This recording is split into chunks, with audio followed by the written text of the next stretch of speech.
Dios les bendiga, hermanos. Me da mucho gusto saludarlos nuevamente en nuestra última enseñanza del tabernáculo.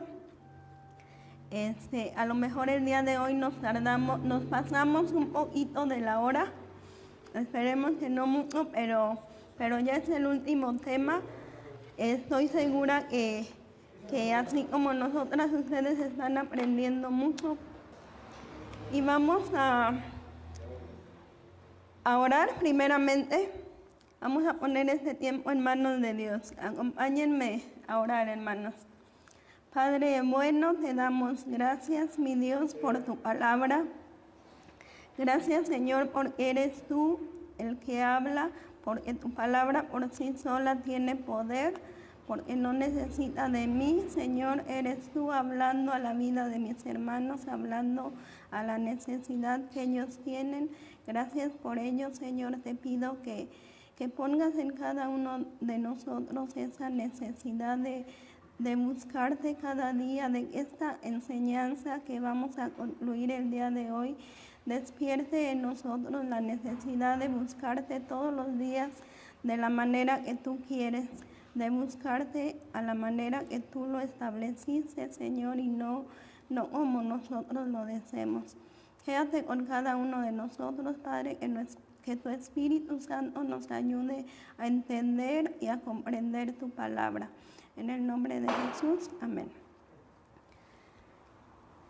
Vamos a iniciar viendo un poquito de un resumen de lo que vimos el jueves pasado, en el que se inició la enseñanza sobre el arca del pacto. Vimos el lugar donde estaba el arca, que era el lugar santísimo, separada por el velo. Vimos que era la parte más íntima del tabernáculo, el lugar de encuentro con Dios, que solamente podía entrar el sumo sacerdote y una vez al año. Vimos que estaba dividido por el velo. Vimos varias características del velo, que establecía una barrera entre Dios y el hombre. Vimos que este velo cubría la presencia de Dios simbolizada en el arca y que representaba al mismo tiempo el cuerpo de Cristo, pero en Cristo, en su cuerpo humano, a la vez que encubría la presencia de Dios, al mismo tiempo la revelaba en su persona. Vimos que representaba el pacto de Dios con su pueblo, el primer pacto, la ley, que representaba la presencia de Dios en medio de su pueblo y era el lugar donde se iba a manifestar la presencia de Dios. Vimos el contenido, que eran las tablas de la ley, que simbolizaba la voluntad de Dios, el pacto de Dios y a Jesús, como el cumplimiento perfecto de la ley. Vimos que contenía el maná, que simbolizaba la provisión de Dios al pueblo, y a Jesús como el pan de vida. Vimos que contenía también la vara de Aarón que reverdeció, que simbolizaba la autoridad de Dios, el sacerdocio perfecto de Jesús y la resurrección de Jesús. Vimos lo que era el propiciatorio, que es la tapa que cubre el arca, y que en el original esta palabra significa asiento de misericordia.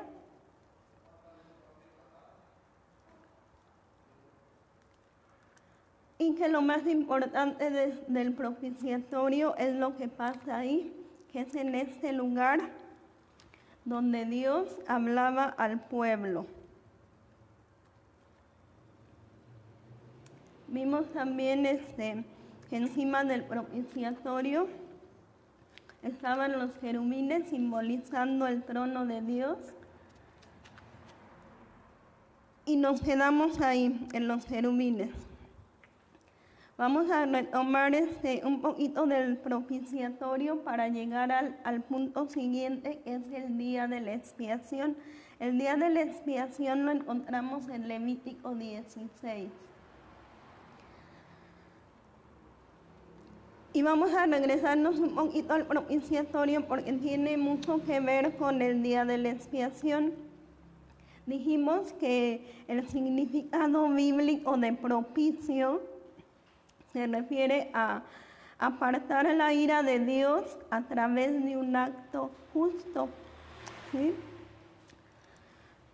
El propiciatorio, o sea, la tapa que cubría el arca, representaba el hecho de que la obra de Jesús en la cruz cubriría por completo el primer pacto, o sea, con su misericordia iba a ser posible que aquellos que pusiésemos nuestra fe en Él fuéramos reconciliados con Dios. Pero esta misericordia, este asiento de misericordia o bondad no merecida, no era en el hecho de perdonarnos, sino en el hecho de proveer un medio de salvación a nosotros, un medio de propiciación. El perdón se dio porque alguien tuvo que pagar en nuestro lugar. ¿Sí? Vamos al día de la expiación, pero quiero que no perdamos de vista el concepto de propiciación porque tiene mucho que ver. El día de la expiación nos dice Levítico 16. Bueno, todo Levítico 16 nos habla de esto, pero vamos a leer nada más algunos textos. Vamos a ver primero en un diccionario secular lo que nos dice de la palabra expiación. Cualquier diccionario nos dice que es purificarse a través de algún sacrificio, sufrir la pena impuesta por los tribunales. La idea de expiación es la reparación, o sea, lograr una reconciliación de dos partes por un daño sufrido, pero a través de un pago. ¿Sí? Esa es la idea de la expiación. Y en el Antiguo Testamento esta palabra expresa la idea de cubrir, únicamente de cubrir, ¿sí? Y en el Nuevo Testamento vamos a ver otra cosa. Entonces, vimos que el significado bíblico de propiciación o propicio se refiere a apartar la ira mediante la realización de un acto justo, ¿sí? Este acto justo era la expiación, o sea, el sacrificio que se llevaba a cabo en el propiciatorio. Sí estamos entrelazando, o sea, la propiciación, el favor era gracias a la expiación que se realizaba en ese lugar, ¿sí? La expiación de Jesús fue a causa de la misericordia, que nos proveyó un medio de expiación.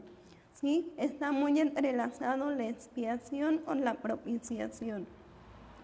Vamos a leer el Levítico 16, el versículo 29 y 30, nada más ahorita, y dice: y esto tendréis por estatuto perpetuo. En el mes séptimo, a los 10 días del mes, afligiréis vuestras almas. Esto se refiere a ayuno. Y ninguna obra haréis, ni el natural, ni el extranjero que mora entre vosotros, porque este día se hará expiación por vosotros, y seréis limpios de todos vuestros pecados delante de Jehová. Era un ajuste de cuentas por un año. El sumo sacerdote entraba una vez en el lugar santísimo para hacer todo este ritual del día de la expiación. Pero ¿cuál era el objetivo del día de la expiación? El objetivo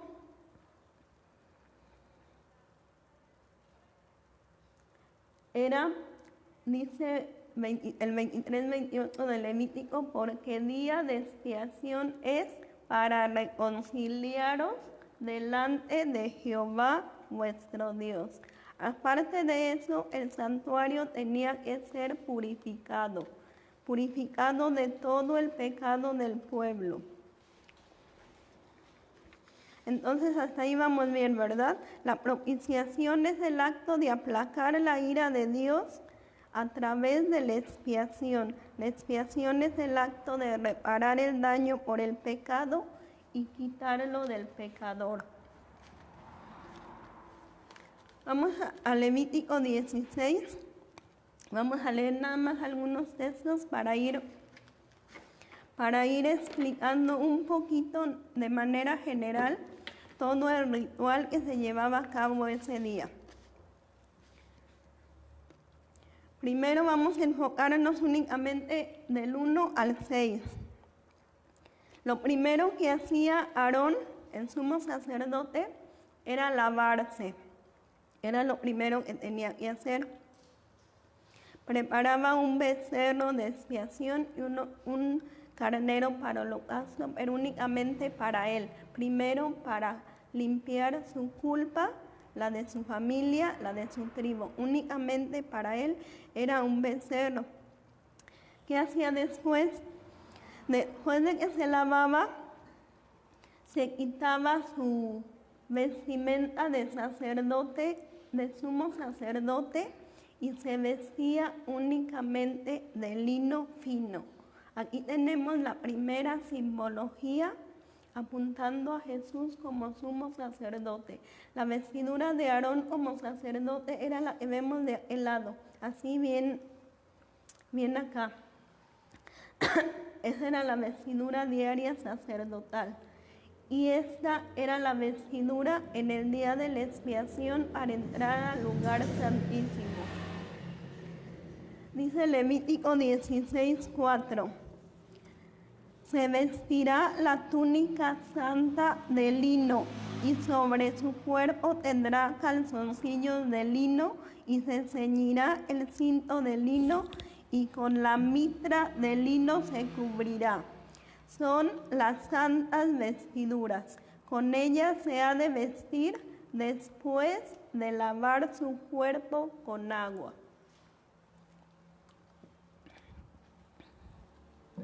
Vamos a leer Filipenses 2. 2 del 6 al 7. El cual hablando de Jesús, el cual siendo en forma de Dios, no estimó el ser igual a Dios como cosa a que aferrarse, sino que se despojó de sí mismo, tomando forma de siervo, hecho semejante a los hombres. ¿Sí se acuerdan del significado del lino? El lino simbolizaba la humanidad, pero la humanidad perfecta. La humanidad perfecta de Jesús. Se despojó de la divinidad para tomar forma de hombre, pero un hombre perfecto. Esto está simbolizando el cambio de vestiduras del sumo sacerdote, en el día de la expiación. Continuamos con la lectura. Después dice, después de esto, de que se cambia sus vestiduras a lino fino, dice que toma 2 machos cabríos por el pueblo. 2 machos cabríos por el pueblo. 2 machos cabríos para expiación y un carnero para el holocausto. ¿Qué hacía después? Primero, agarra el becerro. Todo esto está en Levítico 16, si lo quieren leer detenidamente. Primero, el becerro lo sacrifica. Después de que sacrifique el becerro por él mismo, obviamente Aarón como sumo sacerdote era humano, tenía que expiar primero sus culpas.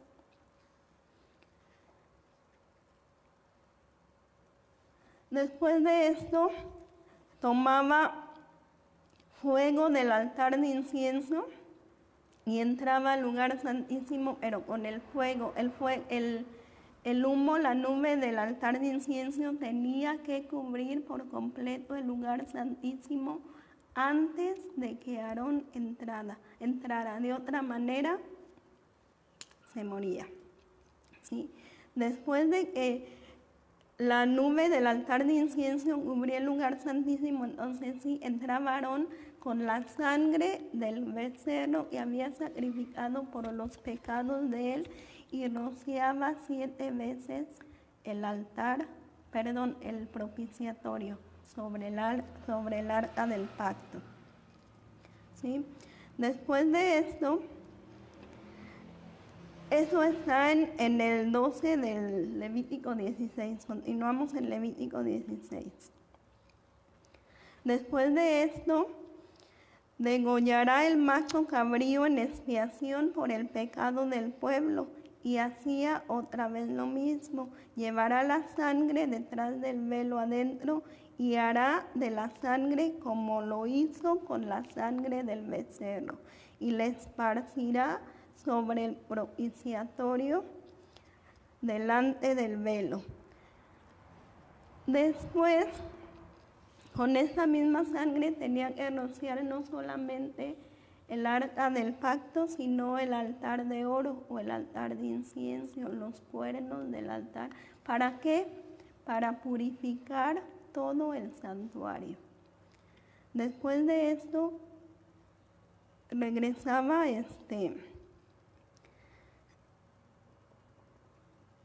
por los 2 machos cabríos que se apartaron por el pueblo. Uno de ellos era sacrificado en holocausto. Ambos machos cabríos representaban de una manera completa la expiación de Jesús. Uno era sacrificado en el altar y el otro era Aarón salía, confesaba todos los pecados del pueblo sobre el macho, sobre el chivo expiatorio, confesaba todos los pecados del pueblo y lo mandaban al desierto. Actualmente el concepto de chivo expiatorio nos señala exactamente lo mismo. Cuando se usa un chivo expiatorio, nos está diciendo eso, que una persona que no tiene la culpa de nada, la están usando para echarle la culpa y que pague por el verdadero culpable. Pues era exactamente lo mismo el caso del chivo expiatorio. Un animalito que no tenía culpa de nada iba a pagar por todos los pecados del pueblo. Confesaban los pecados del pueblo y se iba al desierto. Después de esto,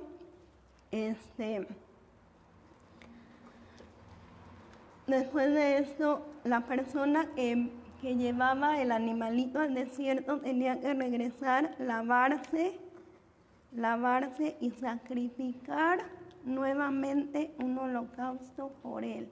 Lavarse de todo lo inmundo de que se contaminó con el animalito y volver a hacer sacrificio por él.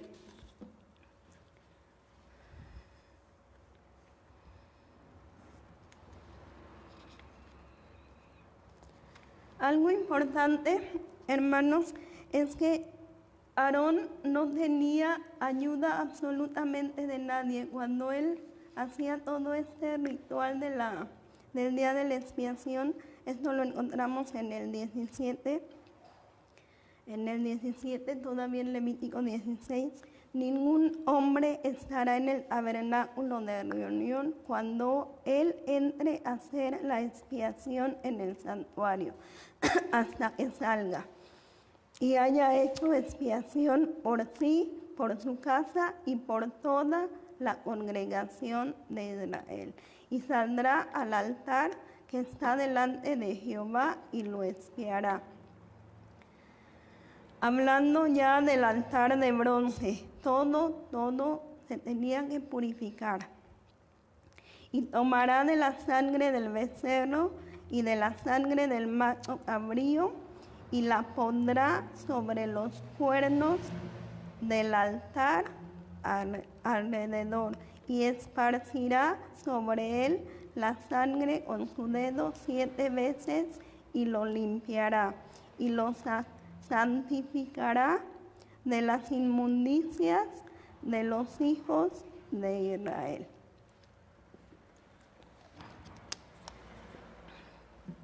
Esta era de una manera general lo que se hacía en el día de la expiación. Lo importante es que ilustraba el costo de nuestro pecado,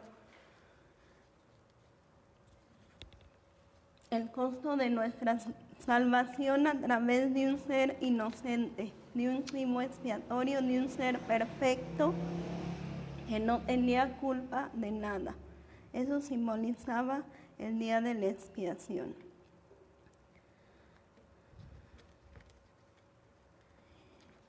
Y continuamos con la mudanza. La mudanza del arca. Si recuerdan, cada mueble del altar tenía varas para cargarse. Dios fue bien específico en todas las instrucciones, incluso para la mudanza de cada mueble. Eso lo encontramos en Éxodo 25, ya no lo vamos a leer, ya lo leímos la vez pasada. Vamos a leer nada más Números 4, del 5 al 6, donde nos habla específicamente de la manera como se cubría el arca antes de ser llevada. Más bien todos los muebles se cubrían al final con la de tejón. El arca no, el arca era al revés. Primeramente se cubría con el mismo velo que dividía el lugar santo del lugar santísimo. Después del velo se le ponía la cubierta de tejón y al final se cubría con una tela azul. Entonces era bien fácil distinguir el arca de los demás muebles cuando iban en mudanza, porque todos los demás muebles estaban cubiertos con la tela de tejón y el arca también, pero encima llevaba un velo azul. Entonces el único azul era el arca del pacto. Números 4 dice: cuando haya de mudarse el campamento, vendrán Aarón y sus hijos y desamarrarán el velo de la tienda, o sea, el que cubre el lugar santísimo, y cubrirán con él el arca del testimonio, y pondrán sobre ella la cubierta de pieles de tejones, y extenderán encima un paño todo de azul y le pondrán sus varas. Esa era la manera de cubrirlo. Ahora dice Números 3:30, quiénes eran los encargados de cargar el arca. Y el jefe del linaje de las familias de Coat, los coatitas, eran parte de la tribu de Leví. Elisafán, hijo de Uziel, a cargo de ellos estarán el arca, la mesa, el candelero, los altares, los utensilios del santuario que ministran y el velo con todo su servicio. Y luego dice Números 4:15, hablando de lo mismo: y cuando Aarón y sus hijos cubran el santuario y todos los utensilios, cuando haya de mudarse el campamento, después vendrán los hijos de Coat para llevarlos, pero no tocarán cosa santa, no sea que mueran. Estas serán cargadas por los hijos de Coat en el tabernáculo de reunión. todas las instrucciones bien específicas, bien exactas, ¿sí? Más adelante vamos a regresarnos poquito para ver eso. Nada más tengamos en cuenta, los hijos de Coat, la tribu de Leví, tenían que llevar el arca cargada. Esa era la manera correcta de trasladar el arca. De esta manera, continuamos. El arca, como ya vimos, nos simbolizaba la presencia de Dios, era el objeto más sagrado dentro del tabernáculo, ¿sí? Como vimos hace 8 días, simbolizaba la presencia, pero no en el sentido de omnipresencia como parte de sus atributos, sino en el sentido de una manifestación de la presencia de Dios, ¿sí? Servía como símbolo de que Dios iba en medio de su pueblo durante su peregrinaje para llegar a la tierra prometida, ¿sí? Dice Éxodo 25:22, y de ahí me declararé a ti y hablaré contigo sobre el propiciatorio, de entre los 2 querubines que están sobre el arca del testimonio, todo lo que yo te mandaré a los hijos de Israel.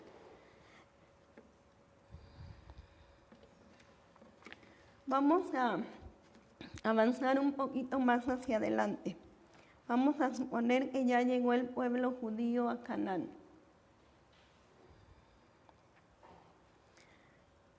Si recuerdan, Moisés ya no entró a Canaán. El pueblo ya entró al mando de Josué. Vamos a leer unos textos de Josué para dar un poquito de contexto. Dice Josué 3, 7 y 8. Fíjense lo que Dios le dice a Josué. Desde este día comenzaré a engrandecerte delante de los ojos de todo el pueblo, para que entiendan que como estuve con Moisés, así estaré contigo. ¿Sí? Tú pues mandarás a los sacerdotes que lleven el arca del pacto, diciendo, cuando hayáis entrado hasta el borde del agua, pararéis en el Jordán. Aquí nos está hablando de cuando cruzaron el río Jordán con Josué. Vamos con Josué 6:8. Y así Josué hubo hablado al pueblo, los 7 sacerdotes, llevando las 7 bocinas de cuerno de carnero, pasaron delante del arca de Jehová y tocaron las bocinas, y el arca del pacto de Jehová los seguía. 18:1. Bueno, vamos a ver primero esto. En este último que acabamos de leer nos habla de los muros de Jericó. Nada más quiero entrar un poquito en contexto de que Josué, cuando iba conquistando la tierra prometida, llevaba el arca adelante, ¿sí? Llegan, ya cuando la conquistan, y nos dice el 18:1 de Josué, que se estableció el arca en Silo. Dice, toda la congregación de los hijos de Israel se reunió en Silo y erigieron ahí el tabernáculo de reunión después de que la tierra les fue sometida. O sea, una vez que conquistaron Canaán, en Silo volvieron a armar el tabernáculo, ¿sí? Estamos viendo contexto. Vamos a suponer que ya se murió Moisés, llegan a Canaán, someten la tierra de Canaán, llegan a Silo y erigen ahí el tabernáculo. ¿Sí? Ok. Continuamos.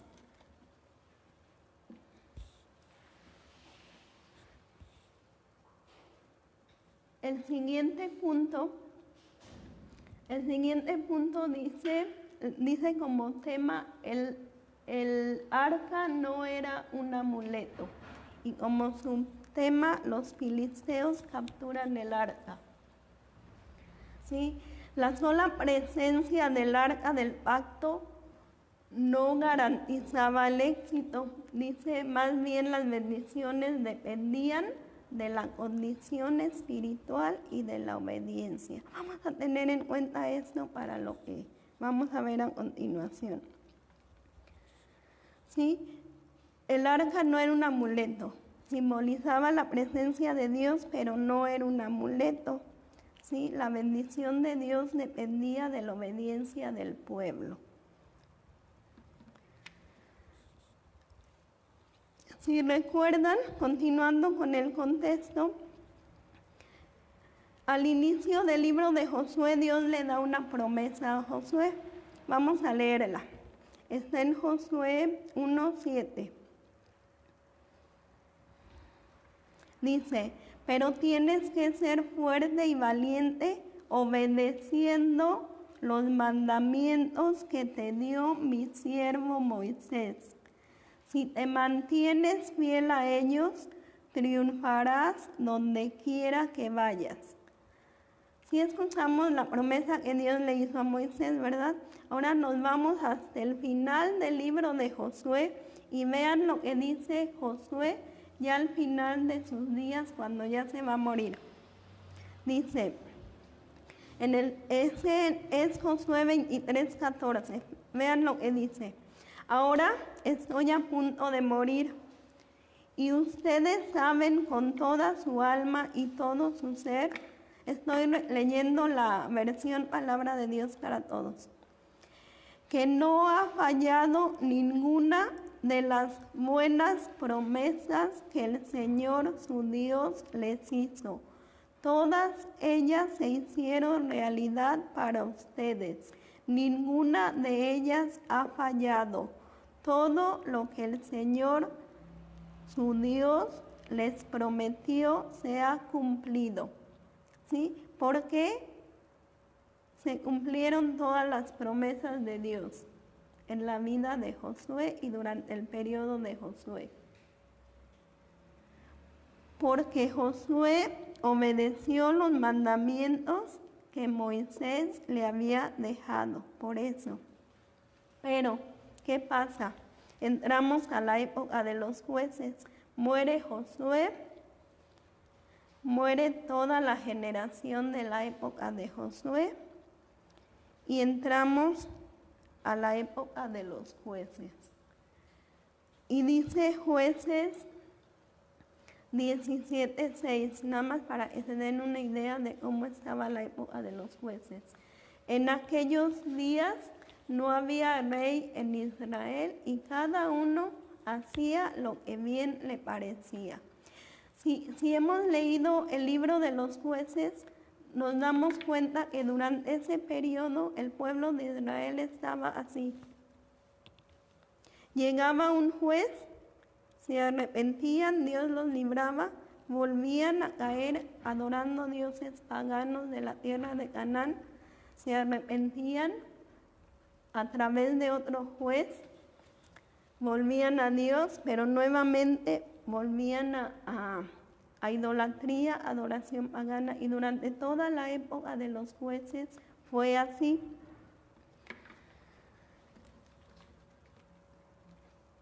Vamos a leer Jueces 2.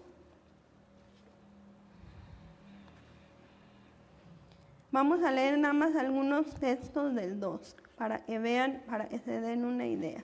Dice el 2, el ángel de Jehová subió de Gilgal a Boquim y dijo, yo os saqué de Egipto y os introduje en la tierra de la cual había jurado a vuestros padres, diciendo, no invalidaré jamás mi pacto con vosotros, con tal de que vosotros no hagáis pacto con los moradores de esta tierra, cuyos altares habéis de derribar, mas vosotros no habéis atendido mi voz, ¿por qué habéis hecho esto?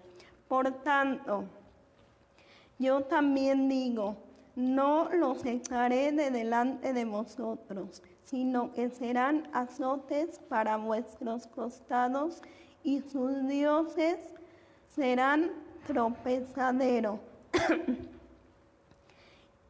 Y el pueblo que había servido a Jehová todo el tiempo de Josué y todo el tiempo de los ancianos que sobrevivieron a Josué, los cuales habían visto todas las grandes obras de Jehová que él había hecho por Israel. Pero murió Josué, hijo de Nun, siervo de Jehová, siendo de 110 años, y lo sepultaron, bla, bla, bla. Me estoy brincando. Y toda aquella generación también fue reunida con sus padres, y se levantó después de ellos otra generación que no conocía a Jehová, ni la obra que él había hecho por Israel. Y los hijos de Israel hicieron lo malo ante los ojos de Jehová y sirvieron a los Baales. Dejaron a Jehová, el Dios de sus padres, que los había sacado de la tierra de Egipto. Se fueron tras otros dioses.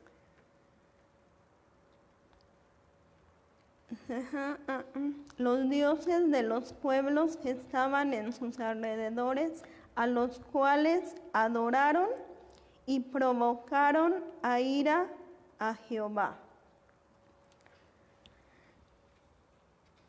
Y llegamos a Samuel. Si recuerdan, Samuel fue el último juez. Nos vamos acercando a la captura del arca. Yo creo que ya ustedes conocen la historia de los hijos de Elí. Los hijos de Elí eran hombres impíos. Estoy ahora en Samuel 2. La historia de la captura del arca por los filisteos está en Primera de Samuel, desde el capítulo 2 hasta el capítulo 5. No vamos a leer todo, nada más voy a ir resumiendo.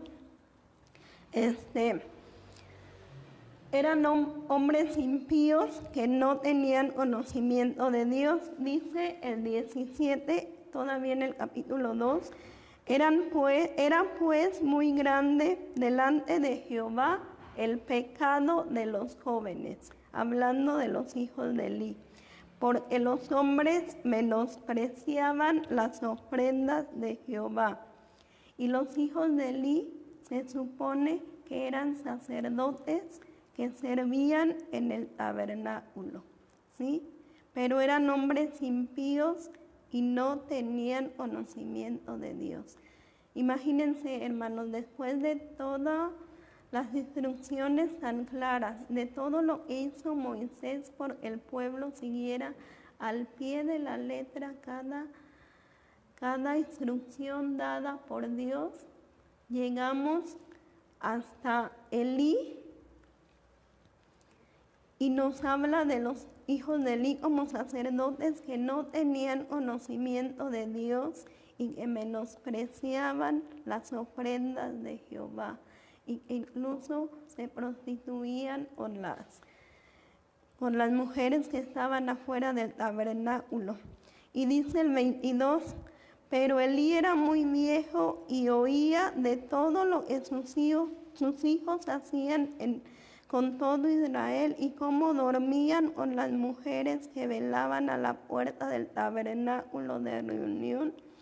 Dice el 28, y yo te escogí por mi sacerdote, hablándole Dios a Elí, entre todas las tribus de Israel, para que ofreciese sobre mi altar y quemase incienso y llevase efod delante de mí, y di a la casa de tu padre todas las ofrendas de los hijos de Israel.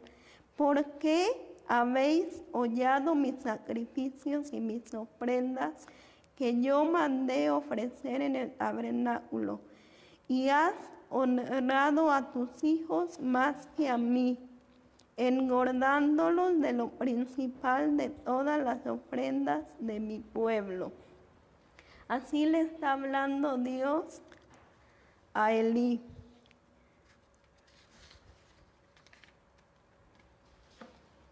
Bueno, pero obviamente sabemos que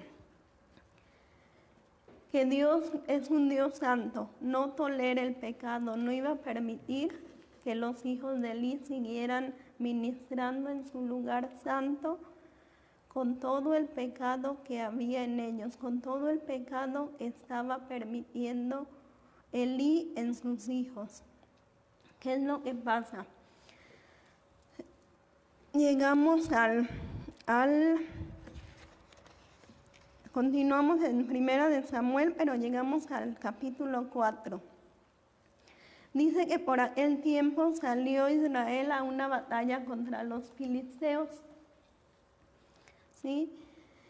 Y que obviamente el pueblo de Dios iba perdiendo. Y fíjense lo que se les ocurre al pueblo. Dice el verso 3, cuando volvió el pueblo al campamento, los ancianos de Israel dijeron, ¿por qué nos ha herido hoy Jehová delante de los filisteos? O sea, y todavía preguntan después de cómo estaba su condición espiritual. A veces eso hacemos, todavía preguntamos, después de que sabemos cómo estamos delante de Dios.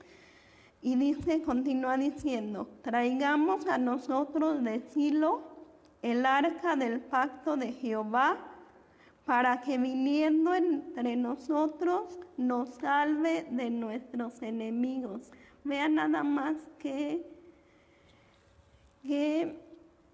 tontería o qué herejía están diciendo. O sea, no importa cómo estamos, yo me traigo el arca y el arca nos va a salvar.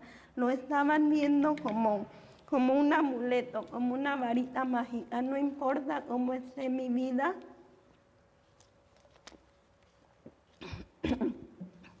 no importa todo el pecado que estaba viviendo el pueblo, yo me traigo el arca y con el arca vamos a ganar.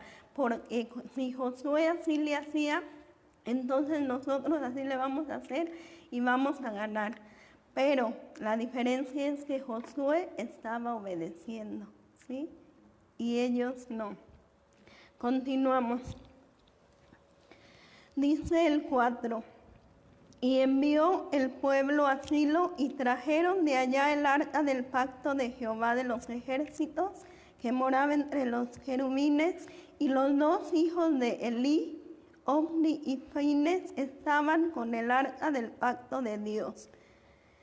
Aconteció que cuando el arca del pacto de Jehová llegó al campamento, todo el pueblo gritó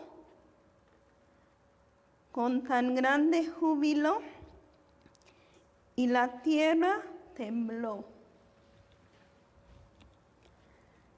El pueblo, obviamente en su ignorancia, todavía queriendo creer que la victoria dependía de un objeto, que no importa cómo estaban ellos, gritan de júbilo y la tierra tiembla.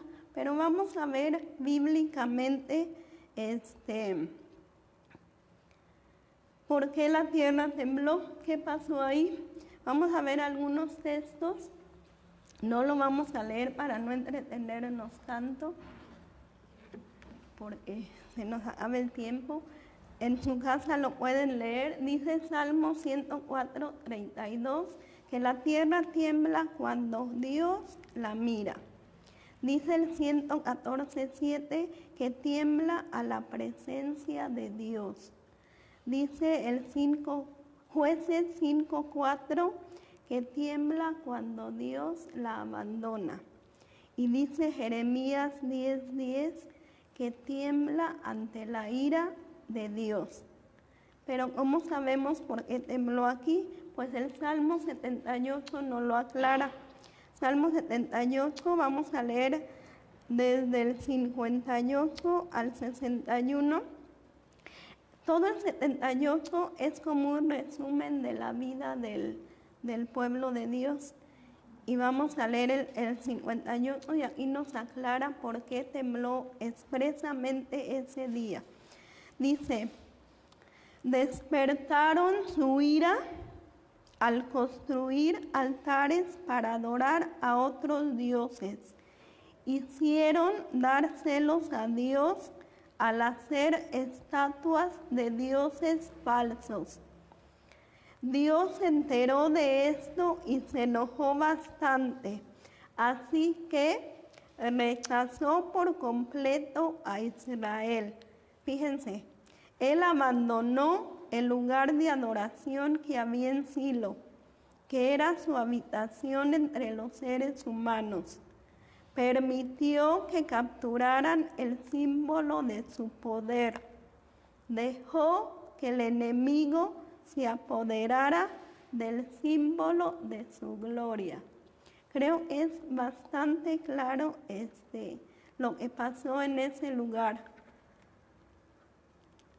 Era tanta la ira de Dios que abandonó al pueblo y permitió, dice el Salmo, que el enemigo se apoderara del símbolo de su gloria. Eso fue lo que pasó. El pecado es cosa seria, hermanos.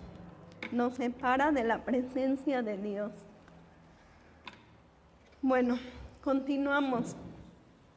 Continuamos ahora con el arca ya estando en manos de los filisteos. Obviamente el arca seguía siendo símbolo de la presencia de Dios, a pesar de que Dios se apartó del pueblo, a pesar de la ira, el arca seguía siendo símbolo de la presencia de Dios. ¿Qué pasa con el arca cuando cae en manos de los filisteos? Los filisteos llevan el arca al templo del dios Dagón. Eso lo encontramos en Primera de Samuel, continuamos todavía en Samuel, pero ya en el capítulo 5. Estoy resumiendo, ¿sí? Llevan el arca al templo del dios Dagón y al otro día el dios Dagón lo encuentran postrado delante del arca.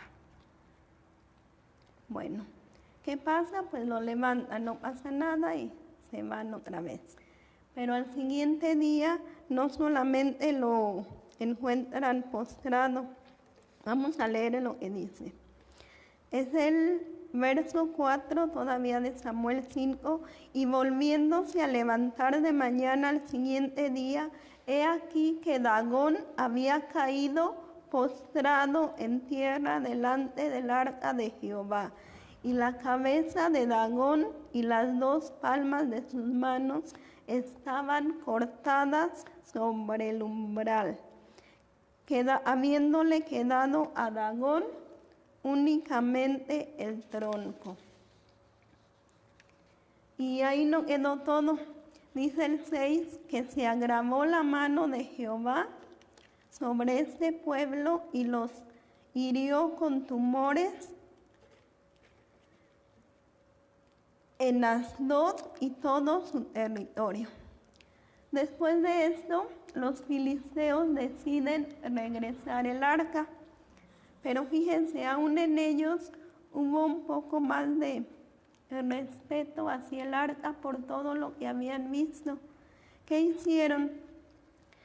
Convocaron a los principales, esto lo leemos en el 8, convocaron a los principales de los filisteos y les consultaron, ¿qué haremos? ¿Cómo devolvemos el arca? Y ellos les dicen que le enviasen con una ofrenda. Dice el 10, me estoy brincando. Entonces enviaron el arca de Dios a Ecrón. Y cuando el arca de Dios vino a Ecrón, los ecronitas dieron voces diciendo, han pasado a nosotros el arca del Dios de Israel para matarnos a nosotros y a nuestro pueblo. Y reunieron a todos los príncipes de los filisteos, diciendo: enviad el arca de Dios a Israel, y vuélvase a su lugar, y no nos mate a nosotros ni a nuestro pueblo. Porque había consternación de la muerte en toda la ciudad, y la mano de Dios se había agravado sobre ellos, y los que no morían eran heridos de tumores, y el clamor de la ciudad subía al pueblo. El arca duró en manos de los filisteos 7 meses. Consultan a los sacerdotes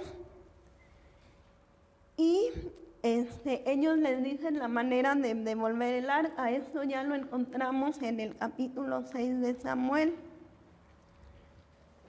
Y ellos les dijeron: ¿y qué será la expiación que les pagaremos? Conforme al número de los príncipes de los filisteos, 5 tumores de oro y 5 ratones de oro, porque una misma plaga ha afligido a todos vosotros y a nuestros príncipes. Entonces hicieron figuras de oro de los tumores para ofrecerlas a Dios y devolver el arca. Me brinco hasta el 8. Tomaréis luego el arca de Jehová y la pondréis sobre un carro, y las joyas de oro que le habéis de pagar en ofrenda por la culpa, y las pondréis en una caja al lado de ellas, y la dejaréis que se vaya.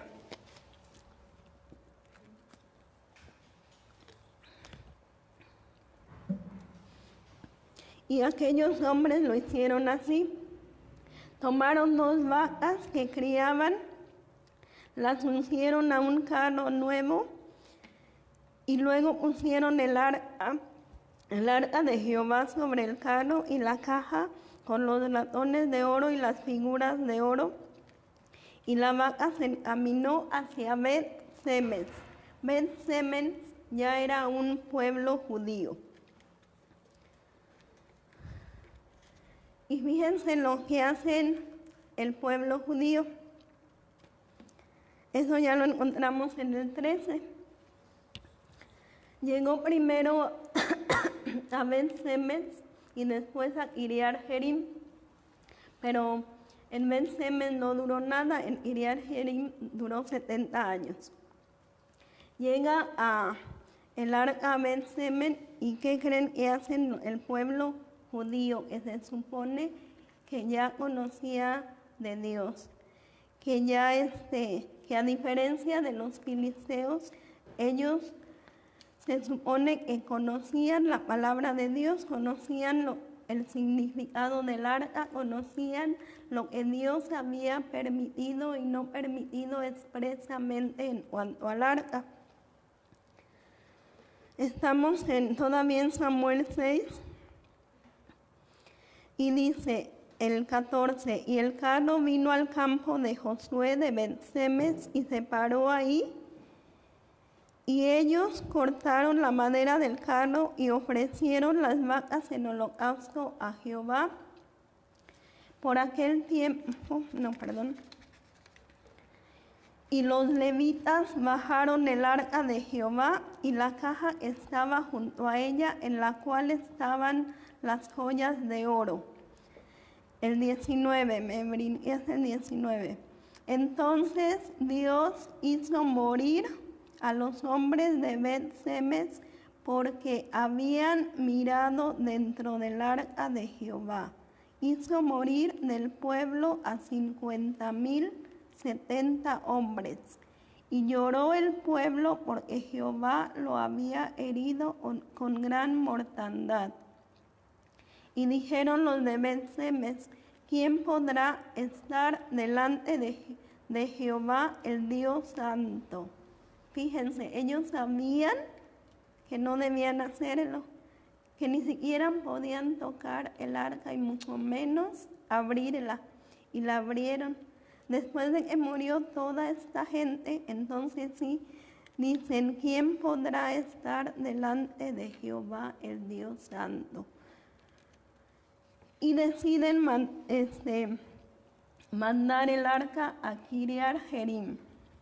En Kiriat Jearim el arca se consagra un sacerdote para estar a cargo del arca, y el arca ahí dura 70 años.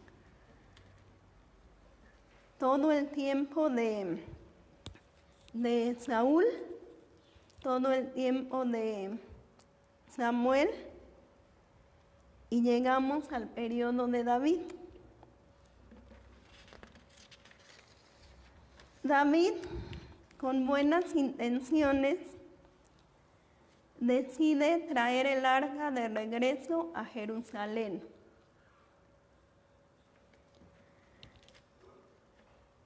La diapositiva que sigue se llama El regreso del arca a Jerusalén. Ya está en territorio judío, pero aún no está en Jerusalén. Y como subtítulo, nada más que no se alcanza a ver, dice haciendo lo correcto, pero de una manera incorrecta. No se trata nada más de hacer lo que debemos hacer, sino de hacerlo como Dios ya lo dejó establecido. No hay otra manera. ¿Qué hizo David? David tenía la buena intención de regresar el arca a Jerusalén, a donde debía de estar. Esto lo vamos a leer en Primera de Crónicas 13. Dice que David, ya no lo voy a leer porque me tardo más, nada más vamos a resumir. Dice que David consultó a los principales, que en teoría debían saber lo que tenían que hacer, y decidieron traer el arca. Pero ¿qué creen que hicieron? Imitaron a los filisteos en la manera de trasladar el arca. Los filisteos trasladaron el arca en una carreta nueva con bueyes, y David hizo exactamente lo mismo cuando él sabía que esa no era la manera de hacerlo. Estaba imitando al pueblo pagano. ¿Cuántas veces nuestras intenciones son buenas, pero lo hacemos de la manera incorrecta, porque queremos meter el mundo a la iglesia para traer gente? ¿Cuántas iglesias caemos en eso? Hacer lo correcto, pero de la manera incorrecta, porque esa no es la manera en la que Dios nos dijo. Eso hizo David, y obviamente hubo consecuencias.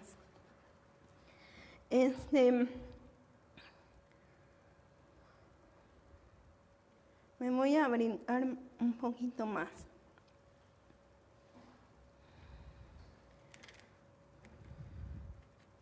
Bueno, ya no lo voy a leer porque me tardo más, nada más vamos a resumir. Si lo quieren leer ustedes, es Primera de Crónicas 13. ¿Qué pasa cuando se está trasladando el arca? Pues que en una de esas los bueyes tropezaban. Usa, en su buena intención de querer sostener el arca para que no se cayera, la toca y obviamente se muere, ¿sí? Obviamente se muere. Esta es la consecuencia de lo que había, de la equivocación tremenda que estaba cometiendo David, haciendo lo que debía hacer, pero no como lo debía hacer. Abiertamente estaba desobedeciendo a Dios, y pagó las consecuencias de esto, pero de la misma manera de lo que él mismo había hecho, porque él también sabía que no debería de tocar el arca, que no debería de tocarla, y murió.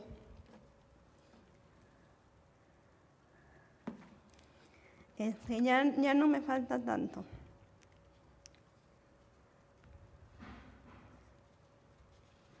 Me voy a brincar varios textos.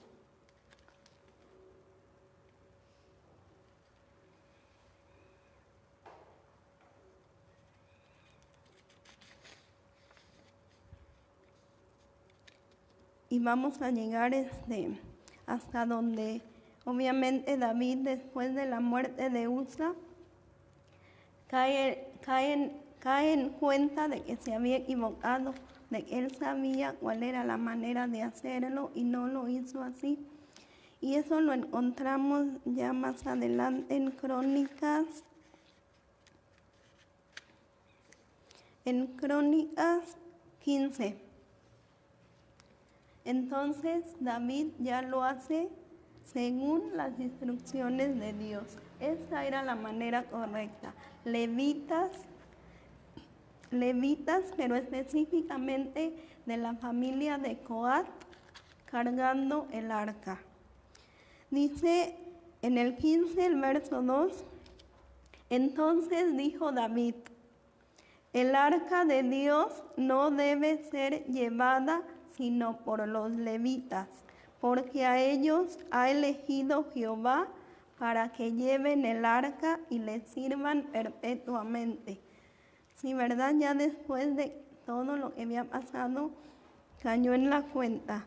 Dice el 4, y reunió también David a los hijos de Aarón y a los levitas de los hijos de Coat, Uriel el principal y sus hermanos 120 de los hijos de Merari, Asasías el principal y sus hermanos 220. Bueno, aquí menciona hasta 10 todos los descendientes de Leví que mandó traer David para hacer ahora sí las cosas como debían de hacerse. Y me brinco hasta el 12. Y les dijo, vosotros que sois los principales padres de la familia de los levitas, santificaos,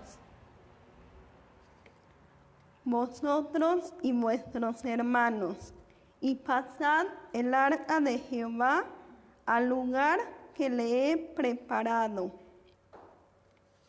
Pues por no haberlo hecho así la primera vez, Jehová nos quebrantó por cuanto no le buscamos según su ordenanza. Vean qué tremendo. Hasta acá David se está dando cuenta. Y no solamente reúne a todos los levitas, reúne a la familia de Coat, sino que les dice santifíquense. Santifíquense, porque no se trata de cualquier cosa. Y les dice, porque ahora sí lo vamos a hacer según la ordenanza de Dios. Continúa el 14. Así los sacerdotes y los levitas se santificaron para traer el arca de Dios de Israel. Y los hijos de los levitas trajeron el arca de Dios puesta sobre sus hombros en las varas, como lo había mandado Moisés, conforme a la palabra de Jehová. Vean todas las consecuencias de no hacer las cosas conforme Dios lo había mandado. No estaba haciendo algo incorrecto, él estaba haciendo algo bien, pero no lo hizo como Dios lo había mandado.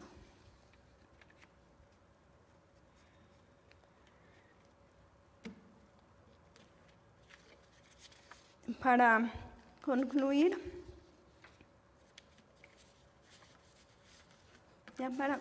porque ya me salí un poquito del tiempo. Del arca del pacto hay muchas teorías. Hay muchas teorías, es decir, en la conquista de Babilonia, que se la llevaron, que se fundió con el oro, que sí fue raptada, que sí, bueno, muchas, que existen en el Vaticano, hay muchísimas. Pero eso no nos interesa. ¿Por qué? Porque el arca ya no es necesaria. Jesús vino a cumplir todo lo que el arca representaba. Todo lo que el tabernáculo representaba ya lo vino a cumplir Jesús. ya no necesitamos el arca. El propósito del tabernáculo, tanto para el pueblo judío como para nosotros, era solamente mostrarnos la manera correcta de que nosotros, pecadores, podamos llegar a un Dios santo, no a la manera en que nosotros queramos, a la manera de Dios. Tenía que pagarse un precio. No hay otra manera, dice la Biblia, que sin derramamiento de sangre no hay remisión de pecados. Era la única manera, no había otra, y no había otra persona capaz de satisfacer la ira de Dios. No había otra persona, era el único perfecto, era la única ofrenda perfecta que podía satisfacer la ira de Dios. A través de la santificación, a través de su palabra, la comunión y la adoración a través de su Espíritu Santo es la única manera, la única en que podemos llegar a Dios. Y no se trata de que ya soy salvo, ya no tengo necesidad. Todos los días, hermanos, todos los días tenemos necesidad de un encuentro con un Dios santo. Y seguimos siendo pecadores. Entonces ese encuentro obviamente ya fue pagado, ya nosotros nos identificamos con esa persona que pagó el precio por nosotros, pero debemos seguirnos santificando. Estamos en proceso de santificación a través de su palabra. No hay otra manera de santificarnos. Y no se trata, como se decía en la enseñanza de la fuente de bronce o de lavacro, no se trata nada más de verme en el espejo para saber cómo estoy, porque si no, no pasa nada. Se trata de realmente la palabra cambie mi vida, transforme mi vida. ¿Sí? No se trata de que esta enseñanza nos llene de conocimiento y que únicamente nos envanezca. Se trata de que realmente todo este conocimiento nos lleve a una comunión más íntima con Dios, que nos haga acercarnos a Él todos los días, pero de la forma como Él quiere. Vamos a orar. Padre bueno, te damos gracias, mi Dios, por tu palabra, porque tú has hablado a nuestras vidas, porque eres tú, solo tú, el que habla. Es tu palabra por sí sola la que habla. Es tu palabra por sí sola la que tiene poder para cambiar corazones, Señor. Permite, Padre, que no nos quedemos solamente con esta enseñanza, sino esto sea solamente la forma en que nosotros te busquemos más, de que haya despertado en cada uno de nosotros, en cada uno de mis hermanos, esa necesidad de ti, de conocerte más a fondo. Y no tenemos otra manera, Señor, más que a través de tu palabra. Permite que así lo entendamos, Señor, y que todo este conocimiento, Señor, solamente siente las bases para acercarnos más a ti, Padre. Y que todo este conocimiento nos lleve a una comunión más íntima contigo, que se pueda reflejar en nuestra vida diaria. En el nombre de Jesús, amén. Dios les bendiga, hermanos, nos vemos el domingo.